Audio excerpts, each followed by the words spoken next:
Show you a few methods of getting a wristwatch that doesn't run to run again. Basically, two types of movements. Mechanical movements out of a Timex watch like this. These Swiss type movements like this. A lot of similarities in these two movements. I'm not going to recommend working on a family heirloom. I usually pick these watches up for a couple bucks. At all possible, you don't want to pull anything apart, or you'll end up with a bag of parts like pulling these watches apart. There are some very delicate pieces, and the game gets a lot more complicated. I've found a technique of being able to soak these movements and work out all the dirt without pulling them apart. It doesn't work every time, but it works a lot of the time. You can't just soak these movements in any solution. Some solvents will damage the movements. Rubbing alcohol like this will damage a Swiss movement, and I'll explain why. Swiss movement will have a pallet fork like this, and you can see those little red pallet stones in there.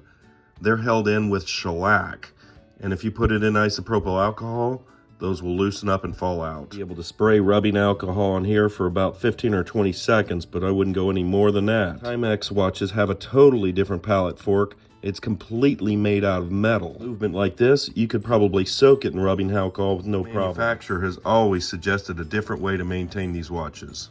Years and years, if you took some lighter fluid like this and soaked one of these movements, you'd be able to recover it most of the time. The lighter fluid, I use mineral spirits. These dials can be very sensitive. Put a dial into this mineral spirits could be a little bit risky. Spray them with something like isopropyl alcohol would be very risky. Best if you remove the hands. Swiss style movement like this, there's usually 2 screws on the side of the movement. Timex movement like this, there's usually tabs that hold the face on. Timex movement like this, I'll usually take the risk and put it right into the paint thinner. It'd be safer to pull off the hands and the face, but because there's no additional lubrication after this, this is fine. Movement like this, you've got oil from both sides, so I typically like to take the hands and face off anyway. The face, there's one component underneath that you're gonna have to remove. Right under the dial, there's an hour wheel like this that needs to be pulled off or it'll just fall off. The watch is moving really nice and clean. There's a few places that I put oil on all of these little pivots. I put a little bit of oil on the center wheel, and then all of the gear train. Pallet fork, there's another place you can put oil. And then there's the 4 pivots on the other side. Disadvantage of this method is you cannot get oil into the center pivot here.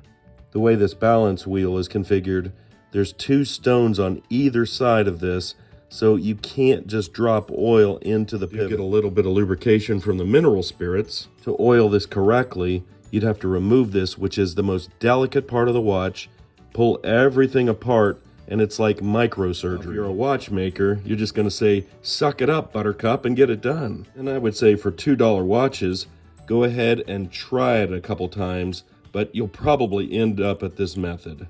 Both of these watches came from the thrift store and they absolutely would not run. The question is, how long do you let them soak in there? This one had so much corrosion that I wound it all the way up and let it soak for a week and a half. This thing, when I pull it out of the liquid, it's still ticking. Moving really strong if you can pull it right out of the liquid without blowing it off. Not really running strong, you can blow it off and then it starts running again. Take a movement, put it into the liquid, then pull it back out and it's still moving. That is a strong indicator that it's running good. Lubricate the watch, there's no shortcuts. All kinds of different oil, and this Mobius 8000 is the only viscosity that's gonna work. Oil the pivots, you almost want no oil at all. Just what is on the tip of this little pin. Take oil and just put it right into the pivots. If you can see the escapement moving on here, you can put just a little bit of oil on each one of these little points. To get oil into the balance staff, you'd have to remove the entire assembly, which is a very risky maneuver. It does give a little bit of lubrication, but it's not going to be as good as being actually serviced by a professional.